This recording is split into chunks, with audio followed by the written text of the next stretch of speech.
الرحمن السلام علیکم ورحمۃ اللہ وبرکاتہ۔ لوگوں کا اور خاص کر کے جوانوں کا یہ سوال آتا ہے کہ اگر نماز جو ہے وہ فاحشات سے، بدکاریوں سے، گناہوں سے روکتی ہے تو پھر ہم پر نماز کا اثر کیوں نہیں ہوتا؟ نماز میں ہمارا دل کیوں نہیں لگتا؟ آئیے جانتے ہیں کہ آخر کیا وجہ ہے کا دل نماز میں نہیں لگتا۔ آخر کیا وجہ ہے کہ نماز آپ کو فاحشات سے نہیں روکتی؟ اللہ تبارک و تعالیٰ قرآن پاک میں فرماتے ہیں ان الصلاۃ تنہی عن الفحشاء والمنکر، سورہ عنکبوت۔ بے شک نماز فحاشی اور برائی سے روکتی ہے۔ اگر آپ کا سوال یہ ہے کہ پھر نماز ہمیں برائی سے کیوں نہیں روک رہی، یا آپ کسی کو دیکھ کر یہ کہتے ہیں کہ وہ نماز بھی پڑھتا ہے اور برائیاں بھی کرتا ہے، گناہ بھی کرتا ہے، تو اس کی وجہ دو باتوں میں سے ایک بات ہو سکتی ہے۔ نمبر ایک، یا تو وہ نماز ٹھیک سے قائم نہیں کر رہا، یا پھر وہ جتنا بچا ہوا ہے نماز کی وجہ سے بچا ہوا ہے۔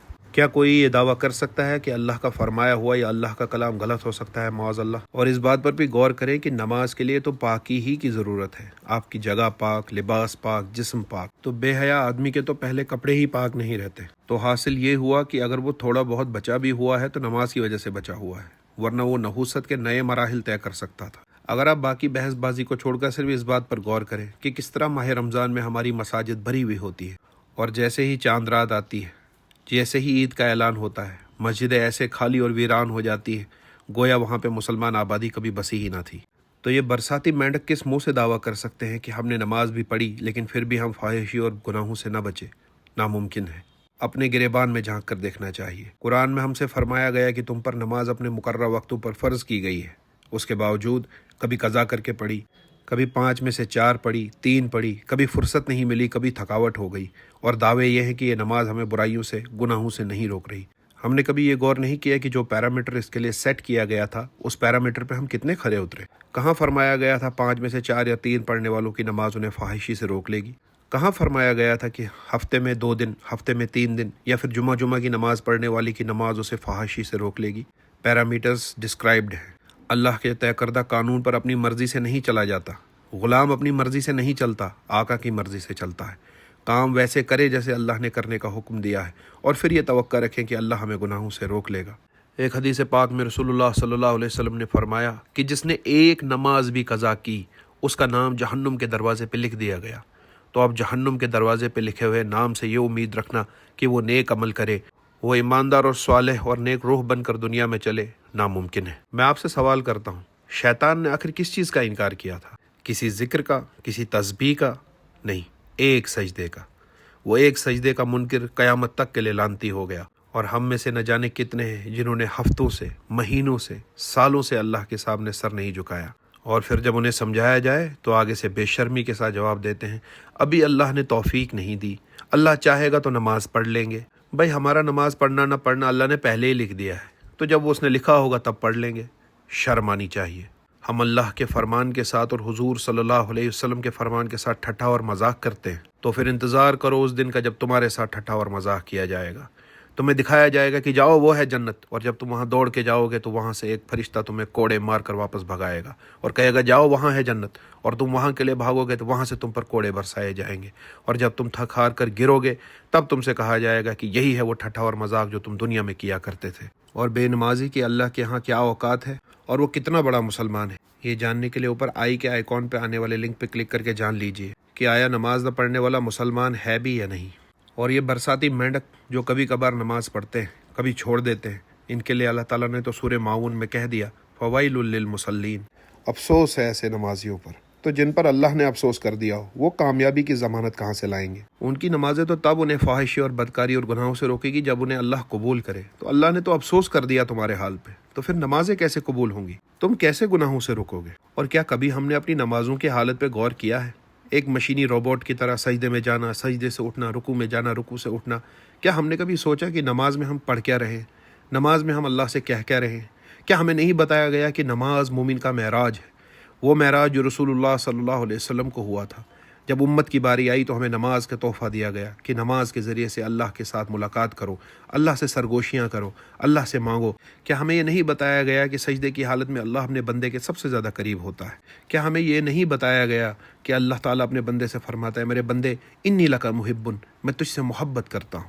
تو یہ کیسا محبت کا صلہ ہم دے رہے ہیں؟ وہ اللہ جو بادشاہوں کا بادشاہ ہے، جو بے نیاز ہے، جسے ہماری عبادات کی، ہماری نمازوں کی کوئی ضرورت نہیں، ان نمازوں کی ضرورت ہم کو ہے۔ جنت کے طالب ہم، جزا کے طالب ہم، دنیا میں آرام کے طالب ہم، بیماریوں سے شفا ہمیں چاہیے، حفاظت ہمیں چاہیے، جان و مال میں برکت ہمیں چاہیے، اولاد ہمیں چاہیے۔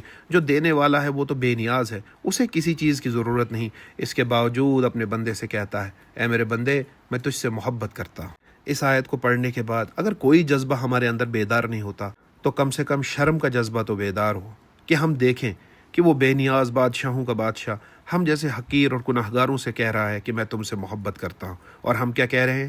فرصت نہیں ہے، دفتر کا کام بہت ہے، تھکاوٹ بہت ہے، ابھی نماز نہیں پڑھ سکتا، بعد میں قضا کر کے پڑھ لوں گا۔ اور پھر امیدیں یہ ہیں کہ ہم کیا کریں، ہماری نماز ہمیں گناہوں سے ہی نہیں روک رہی۔ کل میرے ایک بھائی نے بڑی پیاری ویڈیو اپنے واٹس ایپ اسٹیٹس پہ لگائی ہوئی تھی، جس میں بہلول دانا کے ایک واقعے کے بارے میں بتایا جا رہا تھا کہ بہلول دانا بازار میں کھڑے ہو کر لوگوں کو پکار رہے تھے کہ لوگوں نماز پڑھو، اللہ کو منا لو، اس سے پہلے کہ تمہارا وقت ختم ہو جائے اللہ سے صلح کر لو۔ وہ بار بار بازار میں کھڑے لوگوں کو یہ منادی دے رہے تھے۔ پھر اگلے دن کسی نے دیکھا کہ وہ قبرستان میں کھڑے ہیں، تو ان نے پوچھ لیا کہ آپ یہاں کیا کر رہے ہیں؟ تو ان نے فرمایا کہ آج یہ تو مان گئے ہیں، وہ نہیں مان رہا۔ اللہ اکبر۔ اب رہی بات یہ کہ نماز میں دل کیوں نہیں لگتا، ہم کیا کریں کہ نماز میں وسوسے آتے ہیں؟ تو پہلی بات تو یہ سمجھ لیں کہ جب آپ اللہ کی عبادت کے لیے کھڑے ہو گئے تو پھر شیطان ہم پہ حملہ ور ہوتا ہے، اس کا مقصد ہمارا دھیان ورگلانا ہوتا ہے۔ لیکن آپ نے کہیں نہیں پڑھا ہوگا کہ جس کو وسوسے آتے ہیں یا جس سے نماز میں دھیان یہاں وہاں بھٹکتا اس کی نماز قبول نہیں ہے۔ نماز آپ کی قبول ہو جاتی ہے کیونکہ اللہ بھی غفور و رحیم ہے، لیکن ہماری کوشش یہ ہونی چاہیے کہ ہم نماز پہ اپنا فوکس بار بار واپس نماز کی طرف لائیں۔ جب بھی ہمارا ذہن یہاں وہاں بھٹکے اس کو واپس نماز کی طرف لے آئیں۔ اللہ ہماری کوششوں کو دیکھتا ہے، اللہ ہمارے دلوں کے حال کو جانتا ہے، لیکن اس چیز کو بھی ذہن نشیں رکھیں، کہیں ایسا نہ ہو کہ آپ اپنی ہی کسی غرض کے لیے نماز پڑھ رہے ہوں، کہیں ایسا نہ ہو کہ آج دکان پہ نقصان ہو گیا، ایگزام آنے والا ہے، فلاں لڑکی سے شادی کرنے کا من ہے تو اس کے لیے نمازیں پڑھ رہے ہیں۔ نماز بے غرض ہو کے پڑھیں، کسی غرض کے لیے نہیں، اللہ کے سامنے سجدہ شکر کرنے کے لیے، اس کی نعمتوں کا شکر کرنے کے لیے، اور سب سے بڑی نعمت یہ ہے کہ اس نے آپ کو مسلمان پیدا کیا۔ اس کے بعد شکر کرے ان نعمتوں کا جن کو کھا کر آپ کا یہ جسم اتنا تندرست ہوا ہے۔ شکر ادا کرے سر کے بالوں کا، ہاتھ کے ناخنوں کا، جسم پہ لگے ہوئے کپڑوں کا، آپ کے رگوں میں گردش کرتے ہوئے خون کا، آپ کے دل کے دھڑکنے کا، آنکھوں کے دیکھنے کا، کان کے سننے کا، زبان میں طاقت گویائی ہونے کا۔ شکر ادا کریں، وہ نعمتیں گنائی نہیں جا سکتی جن پہ ہم اللہ کا شکر ادا کر سکتے ہیں۔ اور جب آپ شکر کر چکے، اللہ کے سامنے سر جھکا چکے، پھر مانگے اللہ سے کیا مانگنا ہے۔ اللہ بے حساب و کتاب عطا کرنے والا ہے۔ ہمیں معلوم ہے کہ فرمایا گیا کہ اگر تمہارے جوتے کا تسمہ بھی ٹوٹ جائے تو اللہ سے مانگو۔ اتنی حقیر چیز اللہ سے مانگنے کا حکم ہے، تو پھر وہ بڑی بڑی پریشانیاں جو آپ کو لاحق ہے، وہ خواہشات جو آپ دلوں میں رکھتے ہیں، بشرطے کہ نیک ہو، اللہ سے مانگے، اللہ عطا کرے گا۔ لیکن شرط یہ ہے کہ صرف جسم نہ جھک رہا ہو، آپ کی روح اللہ کے سامنے سر بسجود ہو، کیونکہ حضور صلی اللہ علیہ وسلم نے فرمایا کہ جب تم سجدہ کرو تو یہ سمجھو کہ اپنا سر اللہ کے قدموں میں رکھ رہے ہیں۔ جب نماز میں آپ کھڑے ہو تو یہ سمجھے کہ اللہ صرف مجھے دیکھ رہا ہے، وہ دیکھ رہا ہے کہ میرے دل میں کیا ہے، وہ دیکھ رہا ہے کہ میرے ذہن میں کیا ہے، وہ جانتا ہے میں کس لیے نماز پڑھنے آیا ہوں۔